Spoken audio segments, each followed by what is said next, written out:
गौरनिताय जय गौरनिताय जय राधा माधव राधा माधव राधे राधे जय राधा श्याम सुंदर राधा श्याम सुंदर राधे राधे जय राधे जय राधे जय राधे जय श्री राधे जय जय प्रभुपाद प्रभुपाद प्रभुपाद जय जय प्रभुपाद जय जय गुरुदेव गुरुदेव गुरुदेव जय जय गुरुदेव जय गौर हरि बोल गौर हरि बोल हरि हरिनाम संकीर्तन की जय, शिल प्रभुपाद की जय. Thank you so much. That was very, very melodious. Thank you, Sindhu Mataji. And we have speaker for the day waiting. Hare Krishna, Anand Prabhu. Welcome. Hare Krishna Mataji. Dandavat pranam. Hare Krishna pranams. Prabhu, before we start, it's a practice now for a few weeks that we will, before the Mangalacharan also, we will do the 3 initial shlokas, just the recitation. So, who wants to do the recitation of 3 shlokas? 1.1.1, 2, and 3. Somebody who's okay. Janaki, you will be doing the first one? Yes, Mataji. Okay, no problem. Second, for second, who is going to be doing for second? 1.1.2. Sudha Mataji, why don't you try? V Sudha. Mataji, second one is little difficult for me. Can I do the first one? I practiced the first one. Dharma. Difficult. Yes, it is difficult. Dharma projita kaitava atra parmo nirmat saranam satam. Vaidyam vastam atra vastu shivadam tapatryon moolanam. Srimad Bhagavate Mahamuni Krite Kimva Pareshwaraha Sadhyo Vridhi Abvrudyate Kritibihi Susrushubhihi Pakshanat. Yeah. So, Archana Sri Radha Mataji. Today, again, you post all the 3 shlokas, please. Yeah, please, you post today. Devila Mataji, will you recite 1.1.2 because the speaker is waiting to start the session? Devila Mataji. Hare Krishna Mataji. Mataji, I'll try. Yes, I'll yes, try to. Everybody. I'm also trying. I was scared, I'll have butterflies in my stomach. Yeah. Okay. Sure. Sunila Sri Radha Devidasi Mataji. For you, Nigama Kalpataru. 1.1.3. Okay. Sunila? Yes, Mataji. I'll do the second one also. No problem, Mataji. You do second one? Okay. Devila, you will do third one then? Okay, Mataji, sure. Okay. Okay. Please start. Hare Krishna.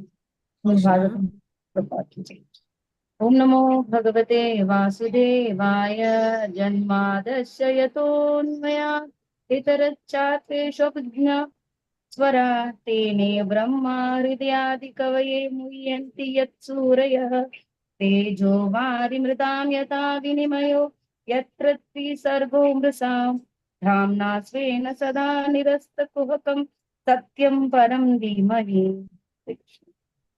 Hare Krishna.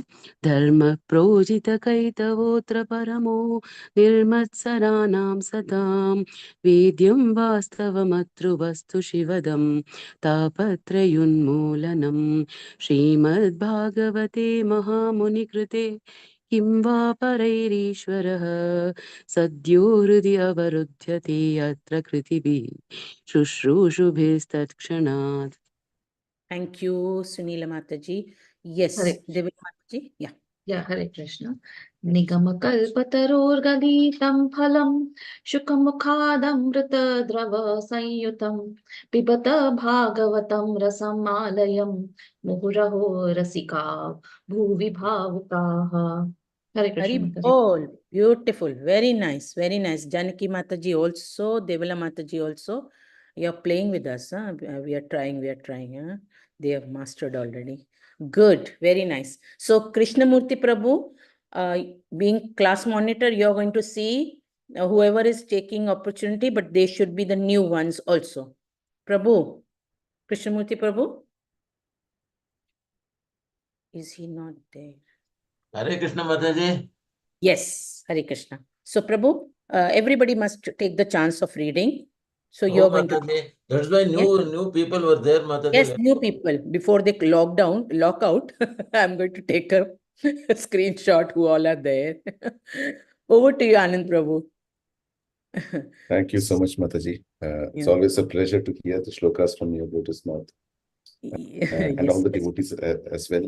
I'm seeing how the devotees are getting trained under your able leadership, I Mataji. know, So, Prabhu, no. This is Krishnamurti Prabhu's initiative, saying that, Mataji, because I want them to learn, Prabhu. So every day, I have seen this youngsters and all, every time they're tapping their feet, fingers, nodding their head on some or the other music. Why? Because they are hearing on the road, in the malls, in the shops, in the restaurants. So like that, we must also put it in our heart and mind so that even all the time we can meditate upon it. That's all, but Prabhu. fantastic. Okay. Hare Krishna. Hare Krishna, Mataji. We'll get started Thank with Mangalacharan. Om Jnanantimirantasya Jnananjana Shalakaya Chakshurunmilitam Yena Tasmai Shri Gurave Namaha. Shri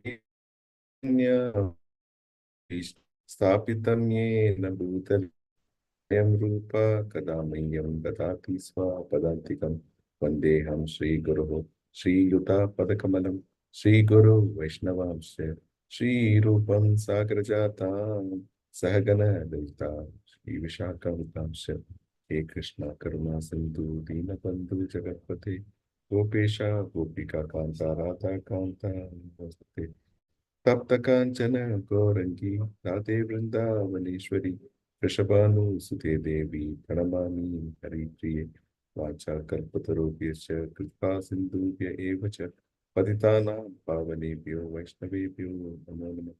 Jai Shri Krishna Chaitanya Prabhu Nityananda Shri Advaita Gadadhara Shivasati Gaura Bhakta Hare Krishna Krishna Krishna Hare Hare Hare Rama Rama Rama Hare Hare. Welcome devotees for this evening Bhagavatam class.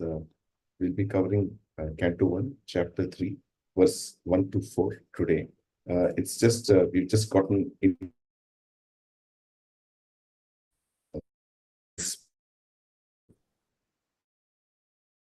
Which is also called Ramana Purana. There's nothing, there's no, it's a pure literature, right? It's absolutely a literature which sets us up in this path of devotional service. There is no politics, there is no economics, there is no dharma, artha, kama, nothing of that. It's pure bhakti, right? And in this, we will cover the beginning of chapter 3. I'll shortly share my screen. Yeah. Take turns to read the translation and purports as they happen. Is my screen visible? Yes, Prabhuji. Yes, Prabhuji. Sutta uvacha Jagrehe Paurusham Rupam Bhagavan Mahat Adibihi Sambhutam Sodasha Kalam Adau Lokasisrikshaya. Anybody wants to repeat the shloka?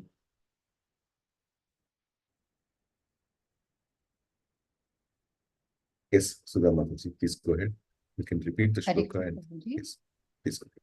Sutta uvacha Jagre Paurusham Rupam Bhagavan Mahad Adibihi Sambhutam Sodashakalam Adau Loka Sisrikshaya. Shishrakshaya. Hare Krishna Prabhuji, thank you. Anybody wants to read the purport, the translation? Hare Krishna Prabhuji. Shall I read, Prabhuji? Yes, bro. Yes, please do. Hare Krishna. Translation by Srila Prabhupada Ki Jai. Sutta said, in the beginning of the creation, the Lord first expanded himself in the universal form of the Purusha incarnation and manifested all the ingredients for the material creation. And thus, at first, there was the creation of the 16 principles of material action. This was for the purpose of creating the material universes. Shall I continue, Prabhuji? Or? I think our Prabhuji, Krishnamurti Prabhu will help us out. Prabhuji? Hare Krishna. Yeah, Prabhuji, you want to go ahead? Yeah, go ahead, Prabhuji. Sorry, I wasn't sure how Prabhuji. Yeah. Go ahead, Prabhuji. Go ahead. Yeah, purport by Srila Prabhupada ki jai.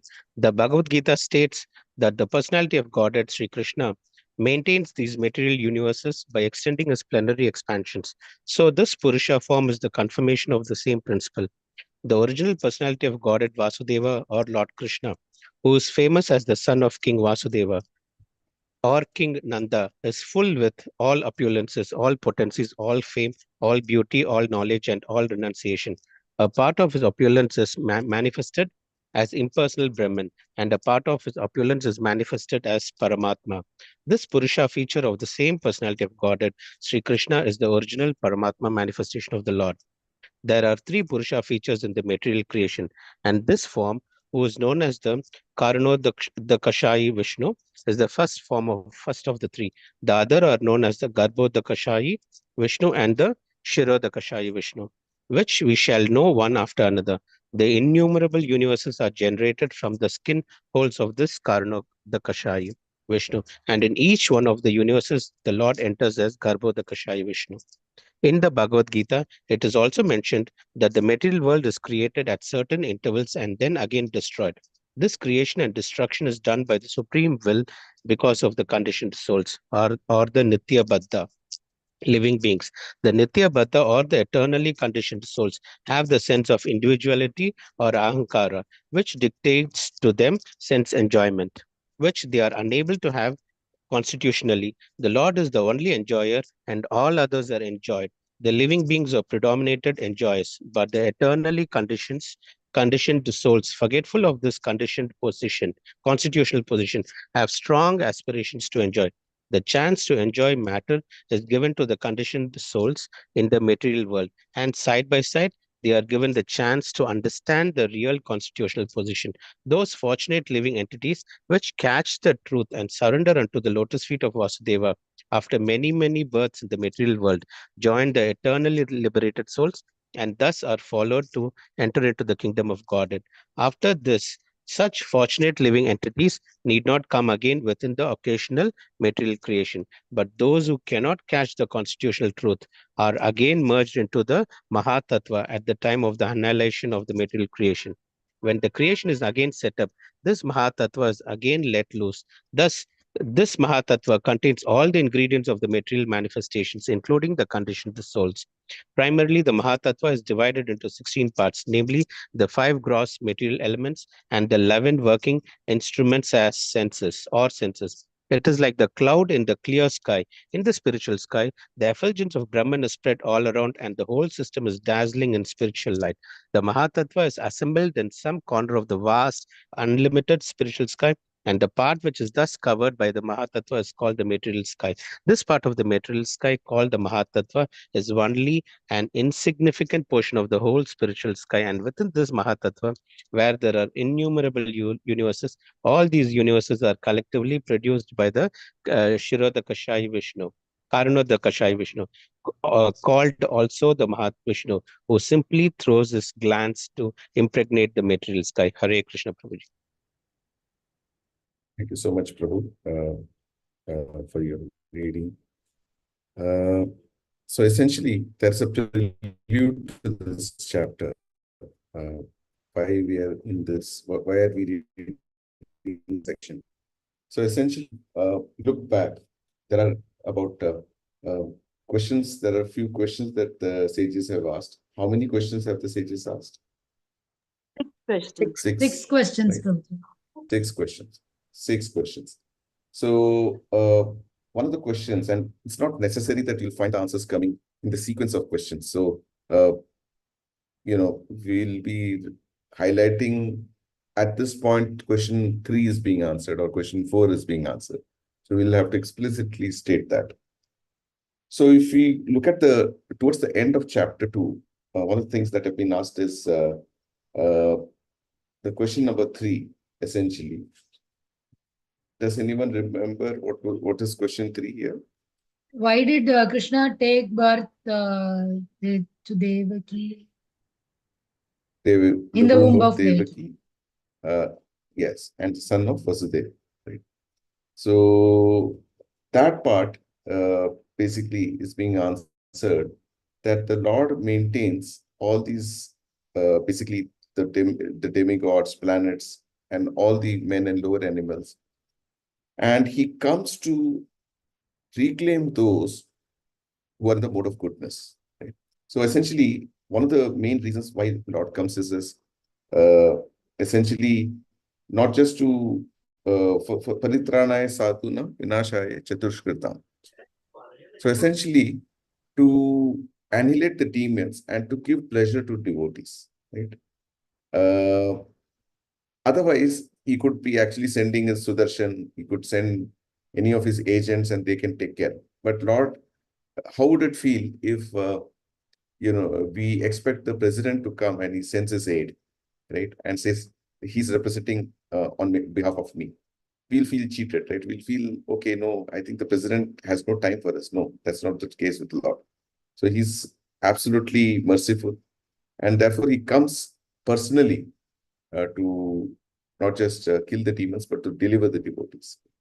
Now, and one important qualification is that men who are, when I say men, it is inclusive, both women and men, those who are in the mode of goodness. So as an elaboration to that, the whole identity of Krishna is being talked about. Like, who's Krishna? Right? People come with, we operate in a society where there is this polyglot definition of God, right?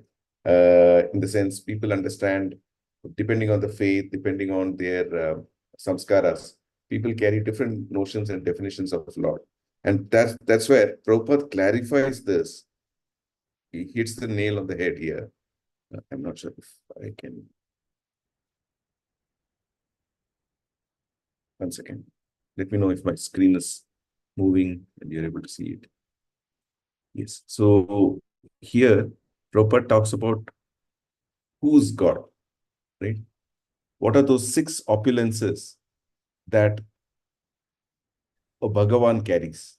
All beauty, all riches, all renunciation. ऐश्वर्यस्य all क्षमा knowledge. Yes. Someone ऐश्वर्यस्य was. क्षमादृश्य Hmm. यशस्य वीर्यस्य Strength, wealth, beauty, Veeryasya. knowledge, fame, and renunciation. वीर्यस्य Aishwaryasya samagrasya समग्रस्य samagrasya yashah veeryasya yashah shriya jnana vairagyayoschaiva sannam bhagam itingana.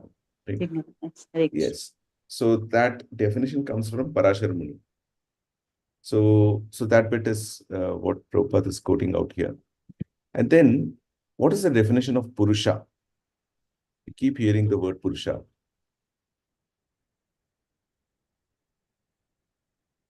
Anyone knows who's a Purusha? Purusha is typically an enjoyer. Now, and if Purusha is the enjoyer, who's to be enjoyed? Prakriti. Prakriti. And so basically, Purusha, feature of the personality of Godhead, is the original Paramatma manifestation of the Lord. Here, it gets a bit technical. Now, when one of the things that have been talked about is Lord comes to reclaim those in the mode of goodness. So how does he come and reclaim those in the mode of goodness? So he basically incarnates, and that incarnation comes in person and reclaims those in the mode of goodness. So now, once incarnations have been talked about, the whole breakdown of who's Krishna and how he is the source of all incarnations, that gets called out here. Of course, this section is repeated multiple times in Srimad Bhagavatam, and more elaboration will come later. But here it's more like in a nutshell, it's mentioned. The aspect of creation is a very important topic in Srimad Bhagavatam. Why is that an important topic in Srimad Bhagavatam? Why are people interested in knowing about creation? Any thoughts there? Because just a guess, Prabhuji. Mhm. Because Krishna is the cause of all causes. We have read in the first verse itself, right? Janmadhyasya yudham. Yes, yes. Yes, that's a good Just point. a Any guess. other? No, no, no. Prabhu, Definitely can you that's please one. repeat your question once again? Yeah. Like, why is it that the process The of aspect of creation or creation. why is it that it's elaborated here and it comes in multiple sections in Bhagavatam? It gets repeated quite a lot. Why is it so?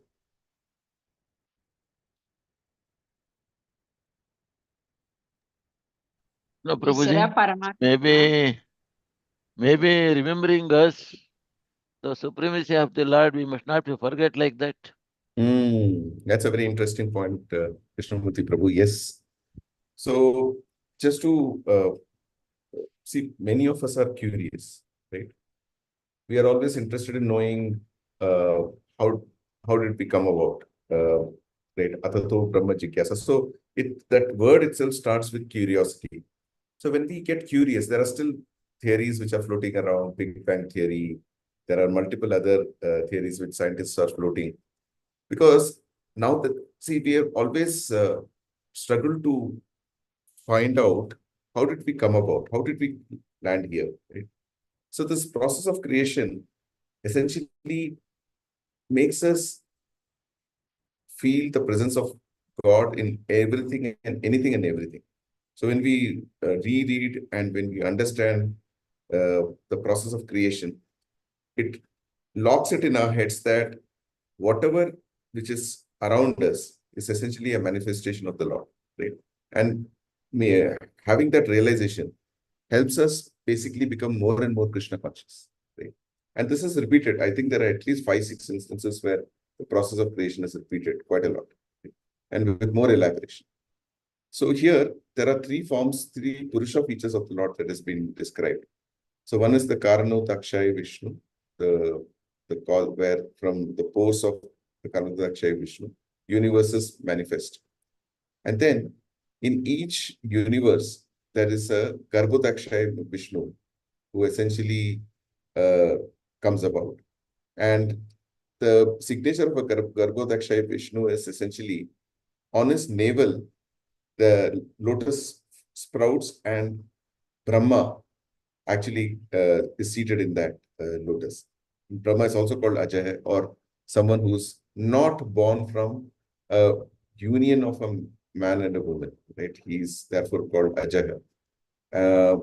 And now the first is it's so easy to put this in perspective that there is this Uber Mahavishnu from whose pores the universes are sprouting. Now imagine Lord has to now enter into every universe. So entry into this universe is through the form of Garbhodakshay Vishnu. Basically, he's manifesting the every universe as Garbhodakshay Vishnu. And now the third is Kshirodakshay Vishnu. So he has to be a super soul in every living entity, and that is Kshirodakshay Vishnu. So you can imagine the different levels at which Lord operates. So which feature of Lord becomes evident by this description of the Purusha avatars?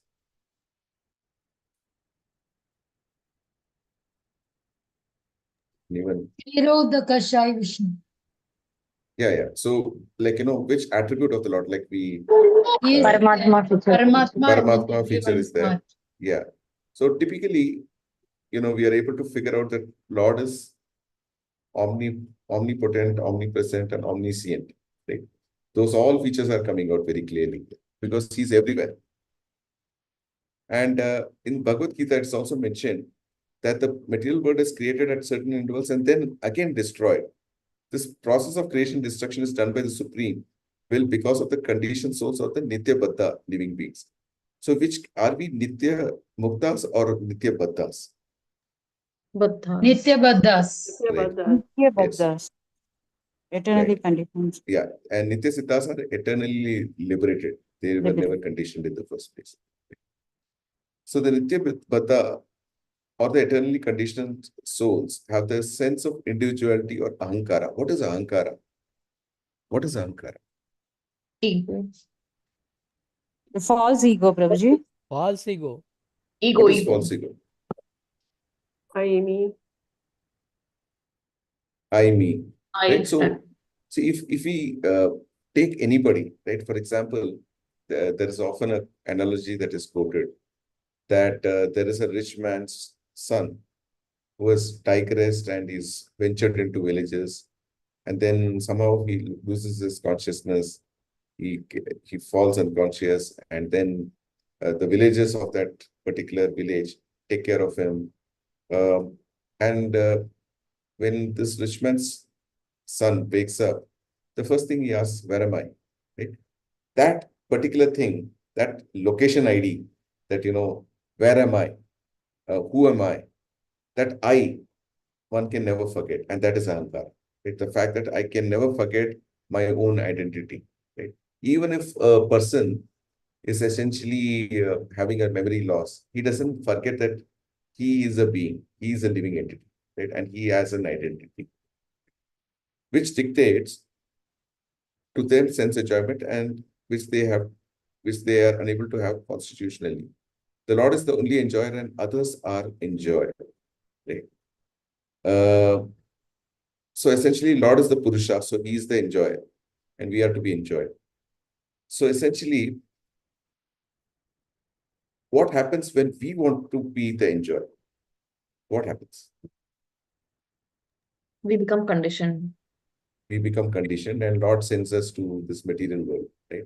Because to enjoy, one needs to have a sense of proprietorship, some controllership aspect, right?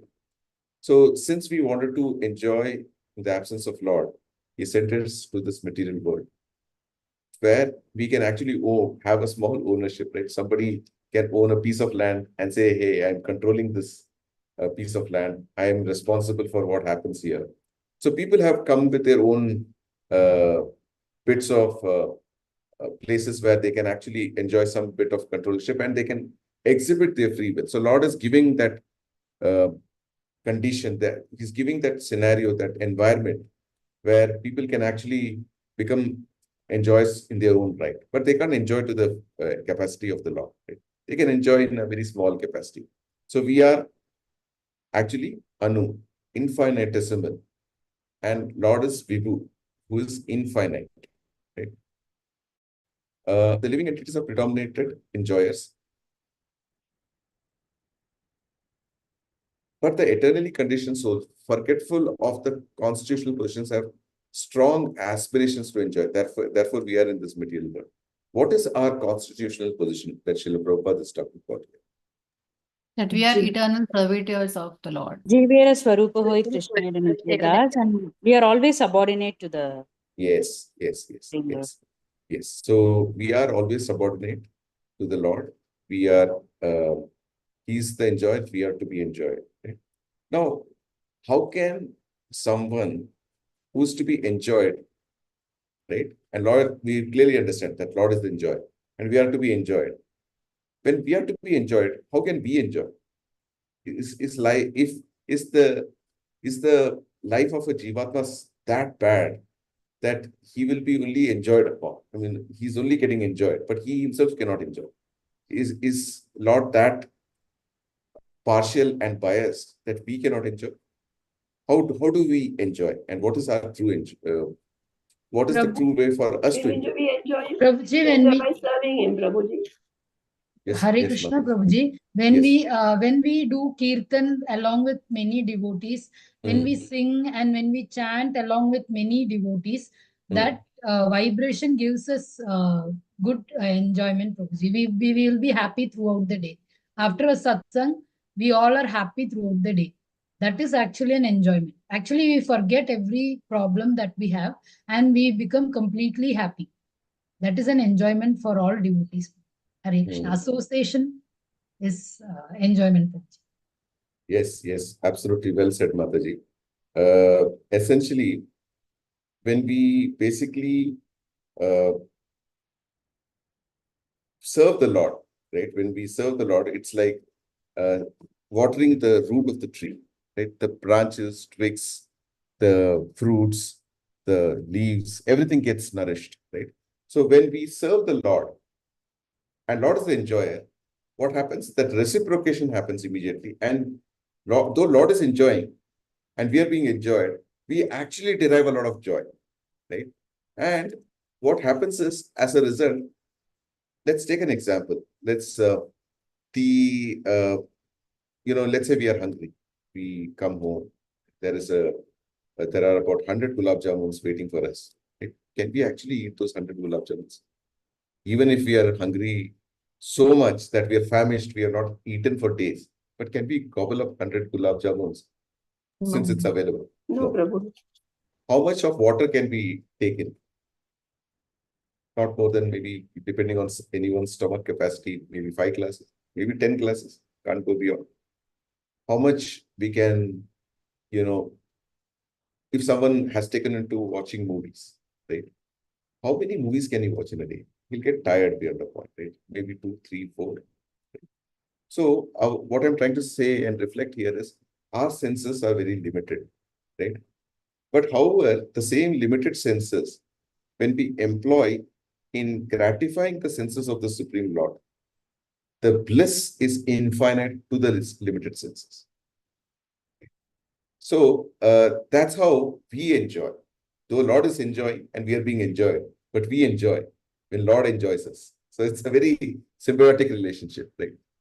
So yes, and here the definition of Mahat Tattva is being mentioned here. So what happens is, everything gets merged into Mahat Tattva at the time of annihilation of material creation. So essentially, anything that has to be created has to be destroyed, right? It can't be that things exist perennially. If in material world, things were to exist perennially, like, all the creations that we see, and there is no destruction, what happens in that case? What is it that, how do you label that world where there's no destruction and things are always eternal? Nobody is dying, nobody is getting born. A scenario like this, what happens? Like spiritual world, Prabhuji. Yes, who said that? Yes, Golo- Mataji. I was just trying to. Yes, yes.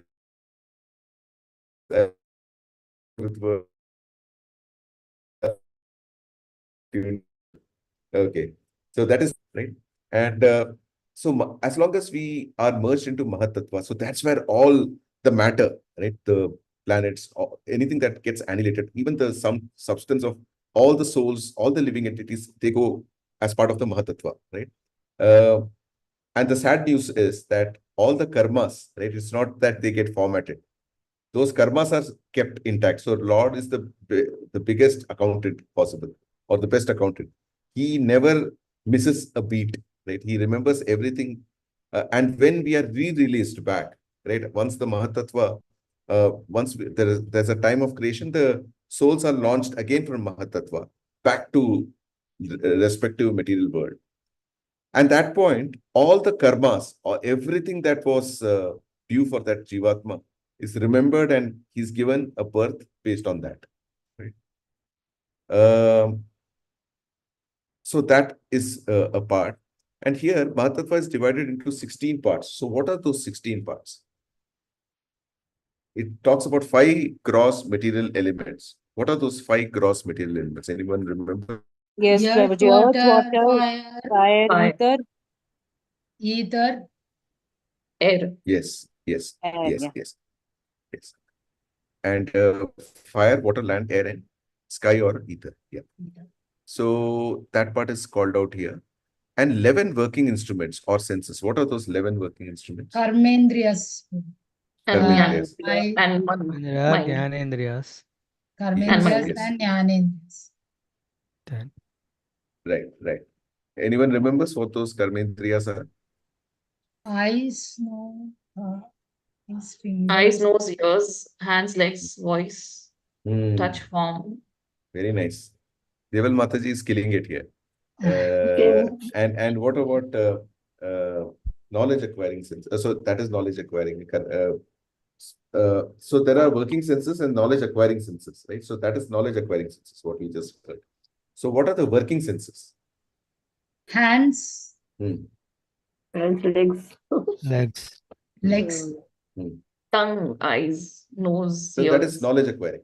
Knowledge. That is Okay. knowledge. And then it Yeah. is voice, Voice. sound, form,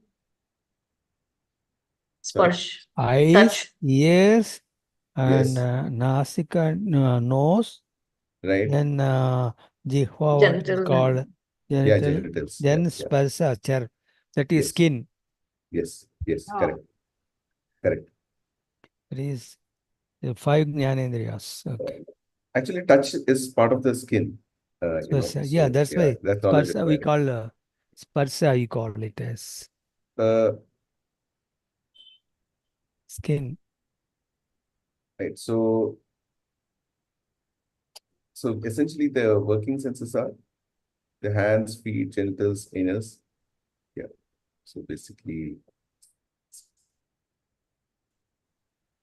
Hands, legs, in genitals, rectum, You want And voice.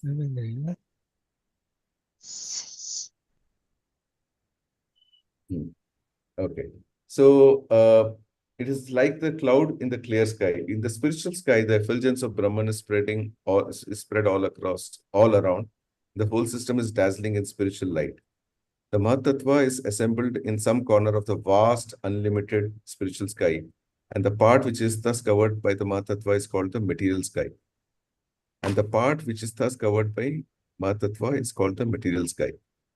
This part of the spiritual sky called the Mahatattva is only an insignificant portion of the whole spiritual sky. And within this Mahatattva, there are innumerable universes.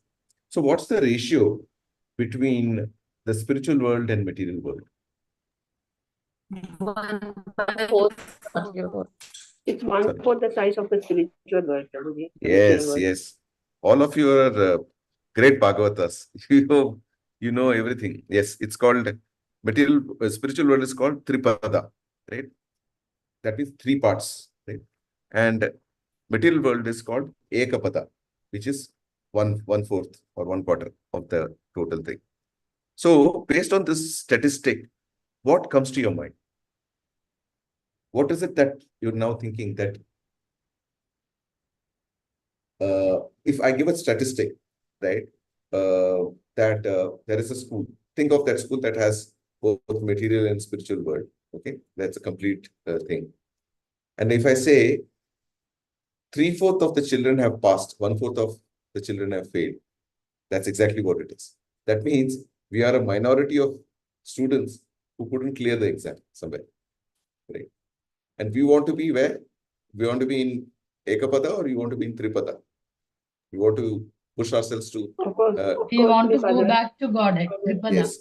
And that's where majority is, right? Just by numbers, right? Just by statistics, that 3/4 of the people are there. So it's just this minority. And we want to be in the majority now, right? So that is very important. And this part of and this is just insignificant. So can imagine Lord's creation. So this actually, there's a learning here as well for all of us. This shloka teaches us to become very humble. Why? How does it teach us to become humble? Anyone wants to talk through it? This big Mahatattva, we described about Mahatattva in these many lines, Prabhuji. But this Mahatattva itself is very small. That is what they are saying here. So we can understand that how great is God. His small thing itself is this much big. And we are in that, we are very, very small. So we are very, very small atom. So now we can know how great is God. So we have to be humble. Yes. Absolutely. Thank you so much, Mataji, Archana Mataji. Thank you so much. So, Also, Prabhu, yes. also, Prabhu, we feel very insignificant. How do we feel insignificant, Mataji? Yeah, because we are conditioned soul, we are in the Mahatattva. We are in the Mahatattva. That is because, and also that's a very small portion. So when you understand all this, we feel we are nothing. Yes. That's why we want to go to a higher, higher state, better state. Hare Krishna, Prabhuji. Yes, Prabhu. Small clarification. why we used to say again and again, we are conditioned. After hearing all these Bhagavatam classes, we know we are the part and parcel of Supreme Lord. Then, how again and again we are insisting with ourselves is aropa. We are the conditioned, we are conditions. Why we have to say like that? We are connected with three modes of nature. That's the, Yes. I feel the Yes. answer. Yes. So who said that? Myself, Shailaja. Yes, Mataji, yes. Because we are always under the control of Maya, right? We are Maya, always yes. under the influence of the three modes of material nature. Absolutely right. So what happens, Prabhuji, is the conditioned, the tag conditioned is coming because we are in the material world. And once we are liberated or once we are out of this material world, then the tag goes away as conditioned souls, right? So as long as we exist here, that aropa will always be there, that we are controlled by Maya, we are always under the influence of the three modes of material nature. So that's where we want to transition from conditioned to liberated, right? And liberation, we are not desiring because it frees us up from this cycle of birth and death, but because we want to serve the Supreme Lord in a way that we get proximity with Him. We get one of those sarupya, samipya, and like one of those liberations. We're not even hankering for that. What we are hankering for is an opportunity to serve the Lord. If liberation happens as a byproduct, so be it. Right? The ultimate purpose is not liberated as a Brahman. Right? Even Brahman realization is that you are away from the cycle of birth and death. But one falls down in a Brahman realization. One will again may fall down to a material world and again get conditioned. So we are looking for a destination where we can serve the Supreme Lord. And once we are there with Him, we are eternally there. We'll never come back to this material world. So the tag condition is coming because we are in the material world. Is that helping, Prabhu?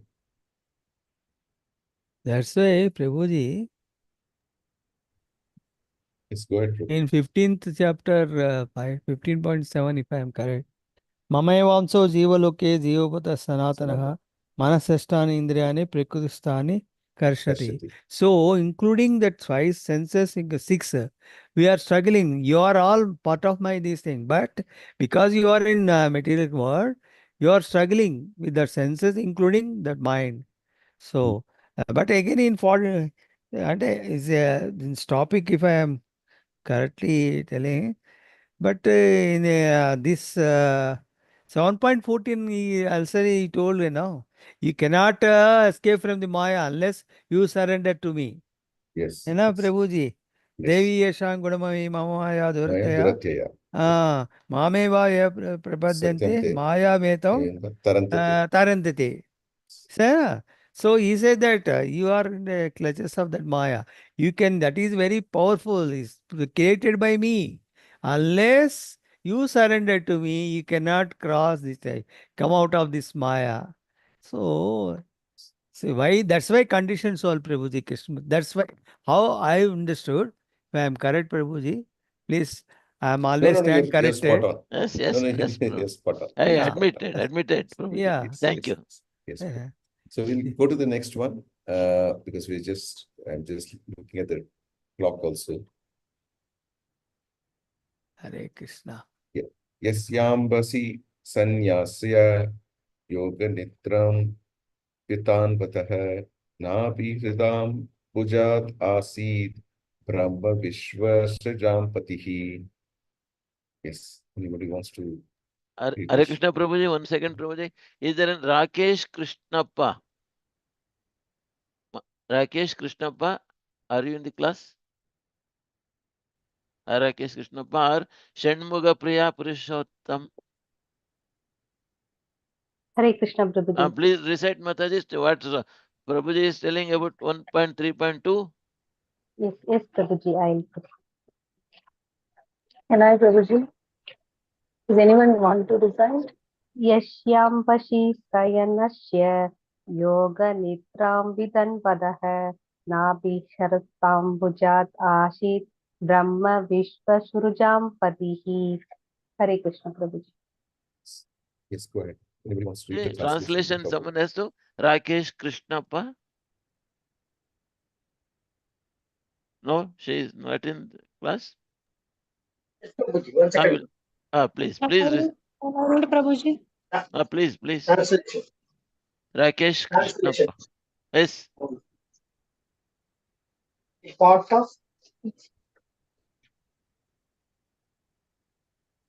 of the Purusha lies down within the water.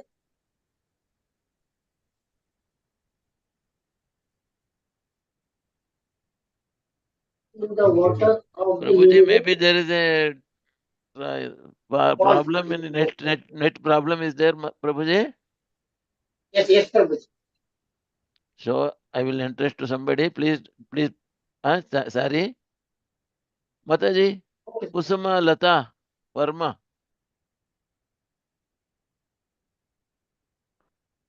Is there?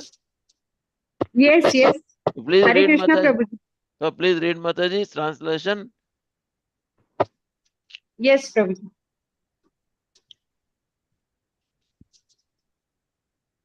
Yes, Hare Mataji, Krishna. yes. A part of the light. A part of the Purusha lies down within the water of the universe. From the navel lake of his body sprouts a lotus stem, and from the lotus flowers atop this stem, Brahma, the master of all engineers in the universe, becomes manifest. Hare Krishna, Prabhuji. Yes. Purport. Next. Who will read purport? Padma Mataji, please read purport one para, Mataji. First two paras. Padma Mataji. Okay, Hare Krishna. Okay, Papa, that's Prabhupada ki jai. The first Purusha is the Haradaksha Vishnu. From his skin holes, innumerable universes have sprung up. In each and every universe, the Purusha enters as the Garbhodaksha Vishnu. He is lying within the half of the universe, which is full with water of his body. And from the navel of Garbhodaksha Vishnu has sprung the stem of the lotus flower, the birthplace of Brahma, who is father of all the living beings and master of all the demigods, engineers engaged in the perfect design and working of the universal order. Within the stem of the lotus, there are 14 divisions of planetary systems, and the early planets are situated in the middle. Uppers, there are other better planet systems, and the topmost system is called Brahma Loka or Satya Loka. Downwards from the early planetary system, there are several lower planetary systems inhabited by the Asuras and similar other materialistic living beings. Should I continue, or you want to give the chance to somebody else? Anuradha Mataji. Shall I read? Please. Shall I read, Prabhuji? Please go ahead. Hare Krishna, Prabhuji. Thank you. From Garbhodaya Kasai Vishnu, there is expansion of Chirodaya Sai Vishnu, who is the collective Paramatma of all living beings. He is called Hari, and from him, all incarnations within the universe are expanded. Therefore, the conclusion is that the Purusha Avatara is manifesting three features. First, the Karnodaya Sai, who creates aggregate material ingredients in the Mahatattva. Second, the Garbhodaya Sai, who enters in each and every universe. And the third, the Chirodaya Sai Vishnu, who is the Paramatma of every material object, organic or inorganic. One who knows these planetary features of the personality of Godhead knows Godhead properly, and thus the knower becomes freed from the material conditions of birth, death, old age, and disease, as it is confirmed in Bhagavad Gita. In this sloka, somebody else is reading? Mataji, I ask Anuradha Mataji. Shall I read, Prabhuji? Yes, please. Anuradha Mataji, are you? I'm there, Prabhuji. Please read, Mataji. In this sloka. The subject matter of Mahavishnu is summarized. The Mahavishnu lies down in some part of the spiritual sky by his own free will. Thus he lies on the ocean of Sarana, from where he glances over his material nature, and the Mahatattva is at once created. Thus electrified by the power of the Lord, the material nature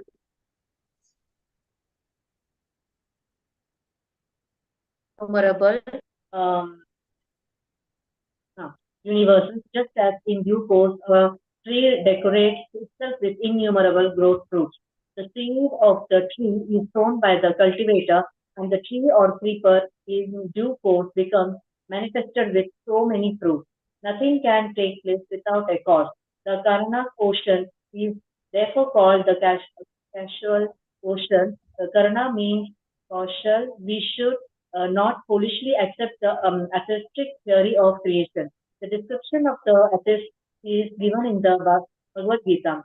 The atheist does not believe in the creator, but he cannot give a good theory to explain the creation. Material nature has no power to create without the power of the Purusha. Just as the Prakriti or women cannot produce a child without the correction of the Purusha or man. The Purusha impregnates and the Prakriti delivers. We should not expect milk from the fleshly bags on the neck of a goat, although they look like bristly nipples. Similarly, we should not expect any creative power from the material ingredients. We must believe in the power of the Purusha who impregnates Prakriti or nature, because the Lord wished to lie down in meditation. The material energy created innumerable universes at once. In each, Prabhuji, can you scroll it up? Yeah, so that's about it. In each of them, the Lord lay down, and thus all the planets and the different paraphernalia were created at once by the will of the Lord. The Lord has unlimited potencies, and thus he can act as he likes by perfect planning, although personally he has nothing to do. No one is greater than or equal to him. That is the verdict of the Vedas. Thank you, Mataji. So this is pretty elaborate, but it's more a summary study of the process of creation. So from Karnavdakshay Vishnu, if in every universe, the Purusha enters as Garbhodakshay Vishnu, right? And then from the navel of Garbhodakshay, as we saw in the previous shloka, Brahmaji sprouts, right? And he's the father of all living beings. Now, in the stem of Brahma, right, it's a division of 14 planetary systems. Does anyone remember what are those 14 planetary systems? The upper planetary systems are what? Satyalok, Tapaloka, Janaloka, Maharlok, Swarlok, Suvarlok or Swargalok. And earthly realms are Bhuvarloka and Bhuloka. These are two earthly. And the lower planetary systems are Atala, Atal, Rasatal, Pitala, Atal, Sutala, Talatala, Sutala, Matala, Rasatala, Patala. So if you add up all this, they add up to 14, right? And downwards on the earthly planets, there are 7 that we talked about, inhabited by asuras. So the lower forms are taking the lower, they're part of the lower 6 planetary systems. From Garbhodakshay comes Shirodakshay, and he's the collective Paramatma. That means he's the super soul for all living entities. Right? The collective Paramatma for all. So imagine there's a presence at the global level, which is Karano. There's a presence at the universe level, that is Garbho. And then there's a presence at living entity level, that is Shirodakshay. So at all levels, we can see Lord's presence. So the Purusha avatars manifested first. Prabhupada talks about Karnodakshay, and then Garbhodakshay, and then Shirodakshay, who's the Paramatma. And here it talks about everything: material, object, organic or inorganic, inanimate also included. One who knows these plenary features of the Lord, and thus the knower becomes freed from the material conditions of birth, death, old age, and disease, as it is confirmed in Bhagavad Gita. So essentially, the transcendental, basically the birth of the Lord, the transcendental pastimes of the Lord, one who knows that he is immediately freed from the birth and death, old age, birth, death, life cycle, essentially, right? Disease.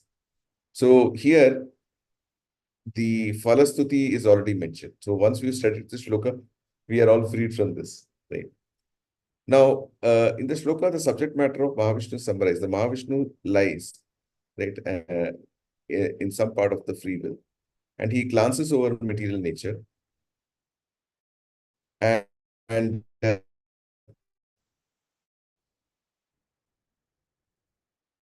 he is a man and a woman, a woman and Purusha here in this case, the Mahavishnu is the man. And then once the impregnation happens, it leads to immediately everything to be manifested, like a child gets manifested in the womb of a woman. Right? Similarly, the whole seed of the tree which comes through the Mahavishnu immediately leads to all creations, right? And the Karana ocean, which is basically where the Lord is residing, is called the causal ocean, right? And because Lord is creating the universes from there. So essentially, this defeats the whole argument that the atheists have that this universe happened by its own arrangement. There's no creator. This particular shloka defeats that argument, right? Because we can clearly see the hand of the creator. Just like a woman cannot produce a child without the association of a man, right? As an example. So here, Prabhupada talks about a Sanskrit analogy where we should not expect milk from the fleshy packs on the goat of on the neck of a goat, although they look like bristly nipples. Now, what Prabhupada is saying is there is, goat has essentially, an aspect where it looks like fleshy packs, but they are not the ones which are the ones which produce milk. They're just they're just like, for example, in case of elephant, we say the teeth of an elephant, which is shown outside, are not the ones which are used for chewing anything that the elephant wants to chew. So essentially, the aspect that many of the atheists look at this material world and think that there's no creator behind it. They are bewildered as if they're looking at the neck of a goat, looking at the fleshy packs, thinking that that's where the milk is coming from, which is actually the neck of the goat. Right? So Prabhupada is comparing the way atheists are thinking with this analogy. We should not expect any creative power from the material ingredients. We must believe in the power of Purusha who impregnates. So basically, matter comes from matter, is what the atheists believe. Somehow by a chemical reaction, I can create another living entity. Right? That's what many of the atheists and scientists still believe. That there was a formation which happened by fluke, that certain chemicals combined and somehow the living entities manifested. And Prabhupada is hitting on that argument that that's not the case. And one of Prabhupada's disciples has actually gone ahead and challenged such scientists and saying that, you take all the chemicals in the world, can you create a living entity out of it? And people have given up on that. So this crushes that argument that it's only living entity comes from living entity. Matter comes from matter, right? Not the other way. So in each case, so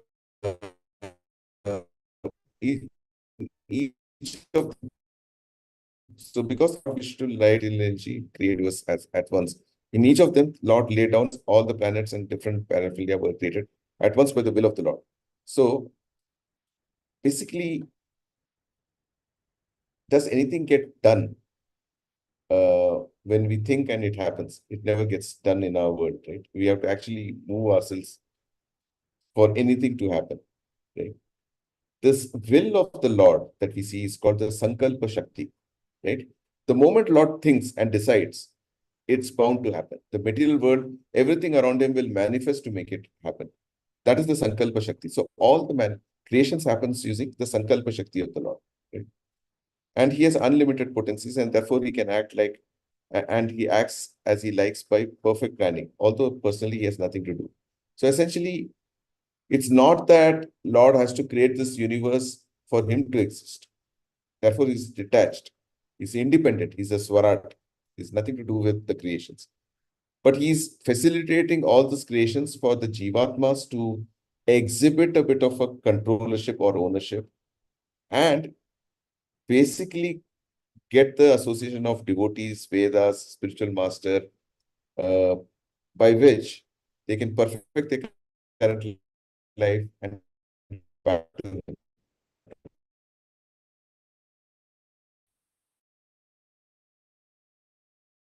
Mostly spend their time understanding of life.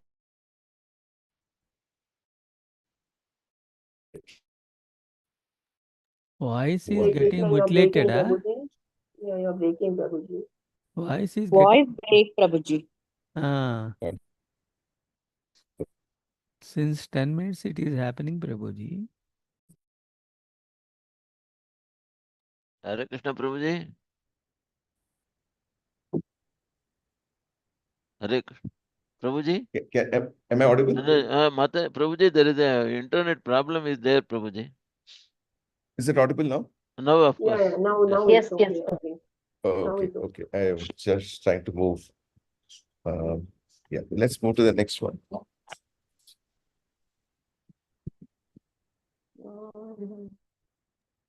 Mataji, Prakash Rao Prabhuji, you can recite sloka. संस्थानैः कल्पितो I'll read, Prabhuji. लोकविस्तरः Please. तद्वै One भागवतो रूपं 1 second, Mataji. विशुद्धं Prabhuji is विशुद्धं reciting. सत्वं ऊर्जितं. Yes. यस्य Yes. वयन संस्थापनैः कल्पितो लोकविस्तरः तद्वै भगवतो रूपं विशुद्धं सत्त्वमूर्जितं. Hare Krishna, Prabhuji. Thank you. Prabhu. Please go ahead with the Sindhu Mataji, please go ahead. Quick. Translation and purport, is it? Yes, please. Yes. Translation and purport by Divine Grace, Srila Prabhupada ki Jai. Pranam, Shruti. It is believed that all the universal planetary systems are situated on the extensive body of the Purusha, but he has nothing to do with the created material ingredients. His body is eternally in spiritual existence par excellence. Purport. The conception of the Virat Rupa or Vishwarupa of the Supreme Absolute Truth is especially meant for the neophyte who can hardly think of the transcendental form of the personality of Godhead. To him, a form means something of this material world, and therefore an opposite conception of the Absolute is necessary in the beginning to concentrate the mind on the power extension of the Lord. As stated above, the Lord extends his potency in the form of the Mahatattva, which includes all the material ingredients. The extension of the power by the Lord and the Lord himself personally are one in one sense, but at the same time, the Mahatattva is different from the Lord. Therefore, the potency of the Lord and the Lord are simultaneously different and non-different. The conception of the Virat Rupa, especially for the impersonalist, is thus non-different from the eternal form of the Lord. This eternal form of the Lord exists prior to the creation of the Mahatattva, and it is stressed here that the eternal form of the Lord is par excellence spiritual or transcendental to the modes of material nature. The very same transcendental form of the Lord is manifested by his internal potency, and the formation of his multifarious manifestations of incarnations is always of the same transcendental quality without any touch of the Mahatattva. Hare Krishna.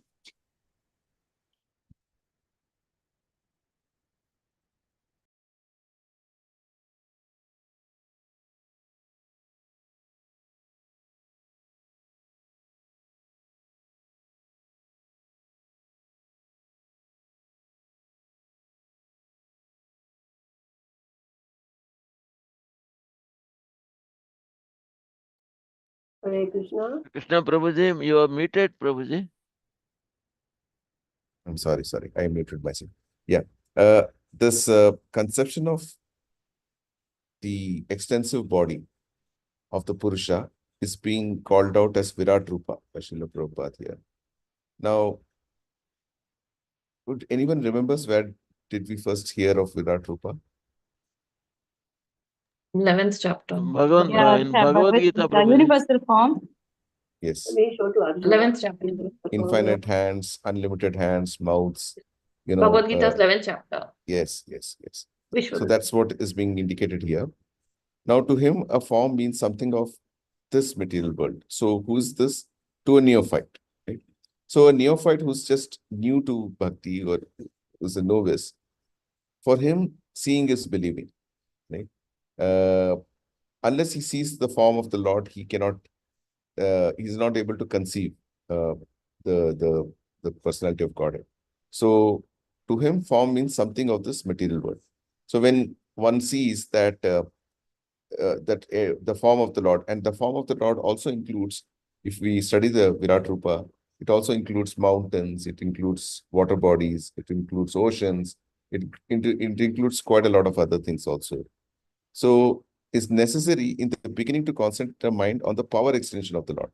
See, what happens is a materialist or anyone who's starting new always wants to know the unknown through known means.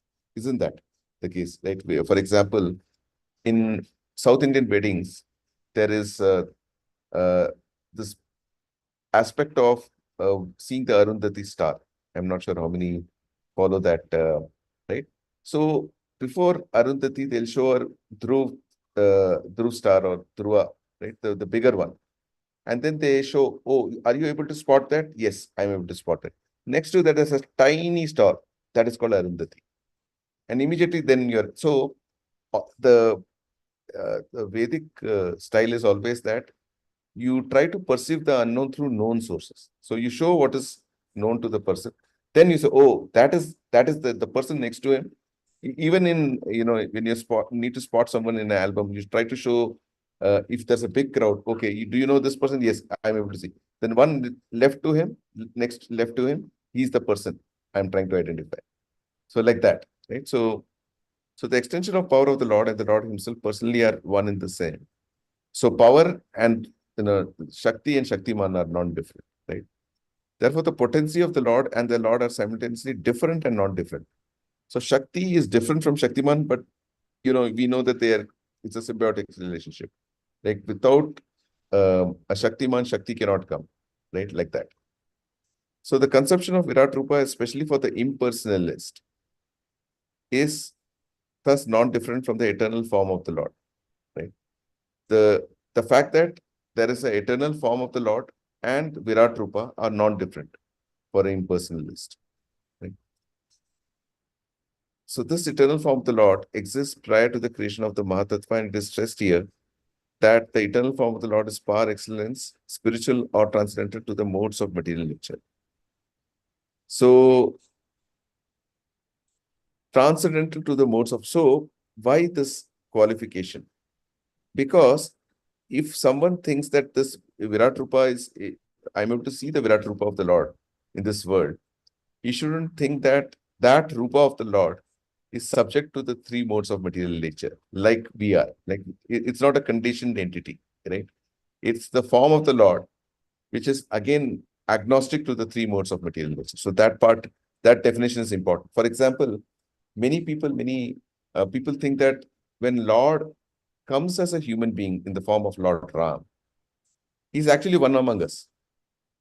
They completely deride the entity, the stature of the Lord, thinking he comes in a human form, no? So he's one among us, right? He has the same emotions. Yes, when Lord comes, he shows the same human emotions. But Lord comes in his own original form, right? And his form is transcendental, Satchidananda Vigraha. Our form is made of matter, right? The forms, the five elements that we saw, right? Earth, water, fire, ether, sky. Is earth, water, fire, ether. What am I missing? Air. Air. So these five elements, we are composed of that, but Lord has Satchidananda Vigraha. So the very same transcendental form of the Lord is manifested by his internal potency, and the formation of the multivarious manifestation of incarnation is always of the same transcendental quality without any touch of the Mahatattva. What is being mentioned here is that the potency of the Lord and the incarnation is of the same quality. There's no difference, right? It's not that since Lord, it's like when we light one candle, right, from another candle, what happens is, it's not that the potency of other candles is any lesser, correct? it has the same potency of air, of the fire. Right? So that way. So we go to the last one. I'm just rushing it just because we are a little over time here.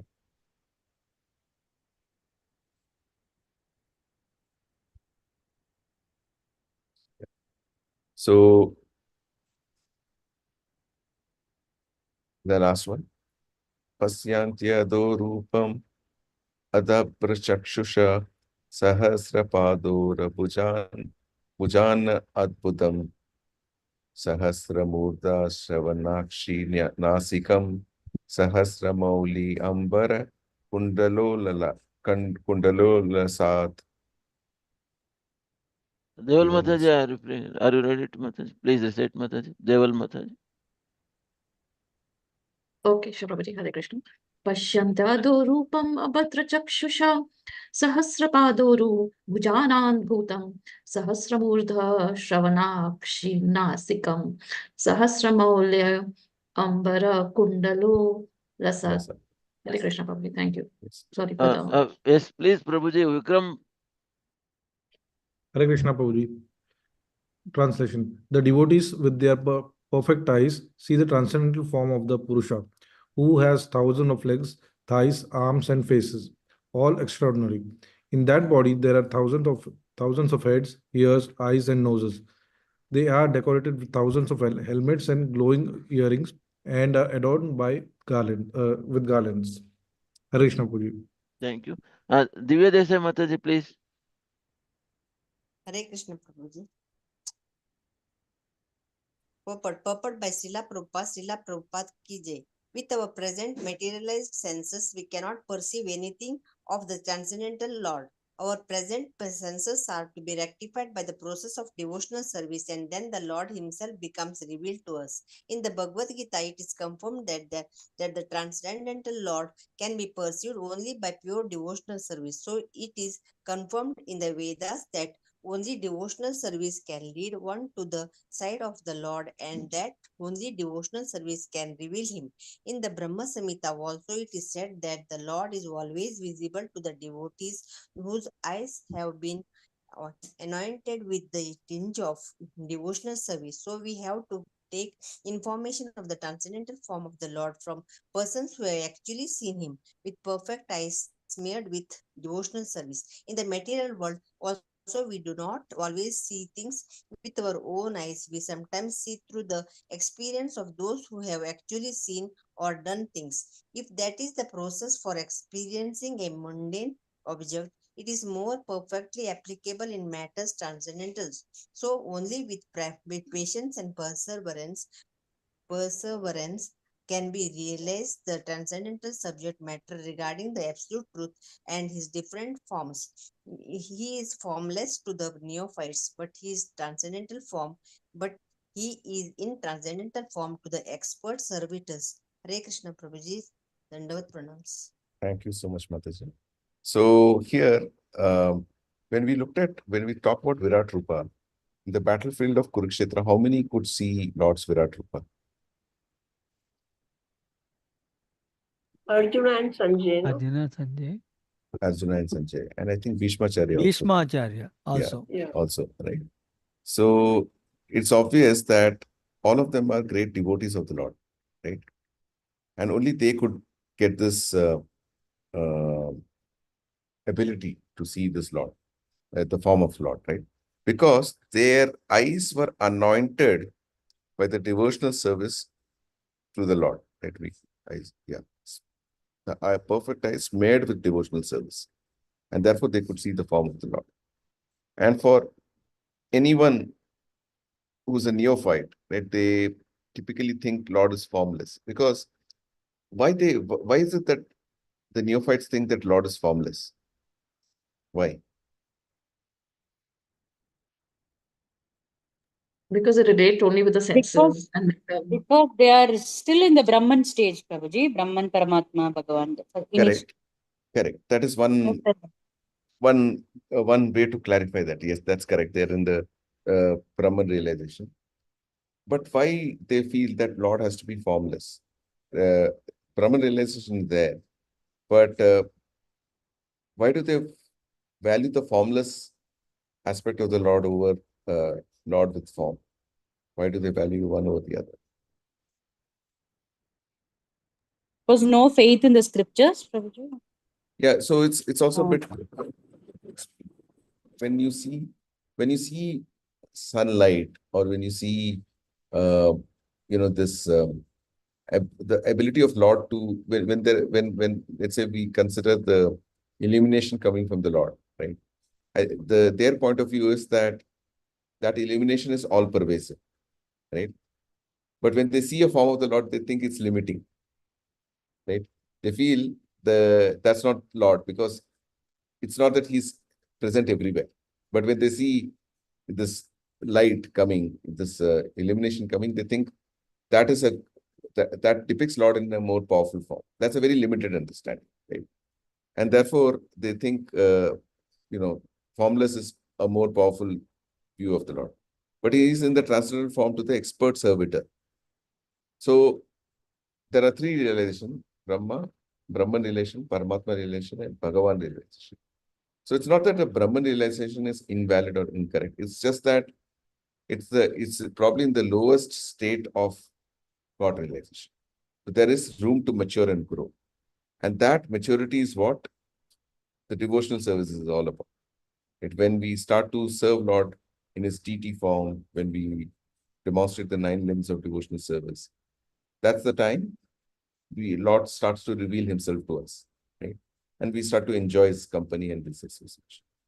So that's the part which is being talked about. So here, the Purusha avatar has been described in a slightly more detail, like with thousands of legs. We know how Lord exhibited in the battlefield of Kurukshetra. The reason why this has been talked about comes from the previous shloka, where there is a form of Lord that has been talked about. If you go back to the previous shloka, which I talked about, that Prabhupada is now talking about. So it is believed that the universal planetary system are situated on the extensive body of the Purusha. So where are these planetary system located? On the body of Purusha. That extensive body of the Purusha is the Virat Rupa. And therefore, it's coming down from Garbhodakshay Vishnu, Karnodakshay Vishnu, Garbhodakshay Vishnu, Shirodakshay Vishnu, which is the Paramatma. Now, when we talk about when Brahmaji manifests those 14 planetary systems, right? Those 14 planetary systems are the part of the lotus stem, right? There, basically, how those 14 planetary systems are held, that is in the Purusha Avatar. So that's why we started to, there is a description of Purusha Avatar. That's why we will have to connect back how it is linked. Yes, so with that, I'll end today's class. I see a hand up. Any question? Hare Krishna, Prabhuji, I just wanted to ask when you asked who has seen the Vishwarupa, one name was mentioned, Bhishmacharya. Can you please Yeah, explain Bhishma that? was able to see alongside. So, Bhishma is he's also one of the Mahajans. There are 12 Mahajans. Bhishma is one of the Mahajans. So he's a very dear devotee of the Lord. It's just that he was given a position in the war of Kurukshetra to be in the camp of enemy, right? It doesn't take away and he was playing a part there. Lord had sanctioned him a role of being a devotee, but fighting the Lord. Lord also liked the Virya Rasa, right? So he exhibits the different rasas. And the Lord wanted to communicate 2 things here. No matter how powerful you are, if you are on the side of adharma, you will be vanquished. That's one. Second, also to satisfy Lord's own Virya Rasa. That, I want to have, would you like to fight an ant on the other side? No. You want to have someone who's of similar stature. So Lord empowers the enemy camp also to have people, great personalities of great stature. So there is some rasa, right? Otherwise, it will feel as if everything is one-sided, right? So even in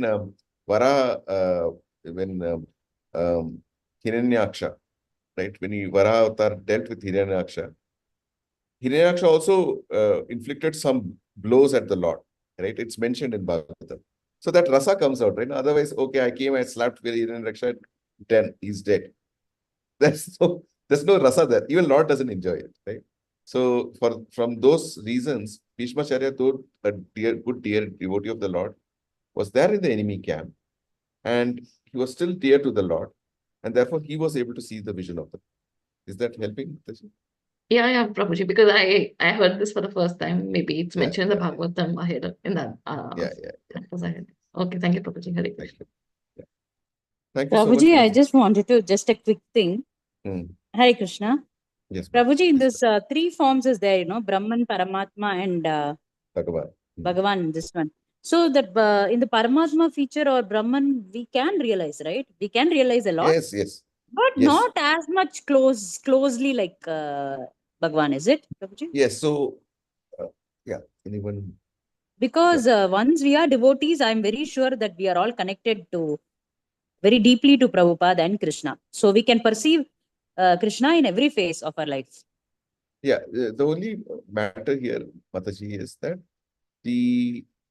so I'm sure you would have heard the analogy of sun and these three features or forms of the Lord. Yeah, yes, Prabhuji. Right, that analogy. So it's when we look at the Bhagavan, so when we see the sun from the window, we know there is a presence of sun, but the proximity is missing, right?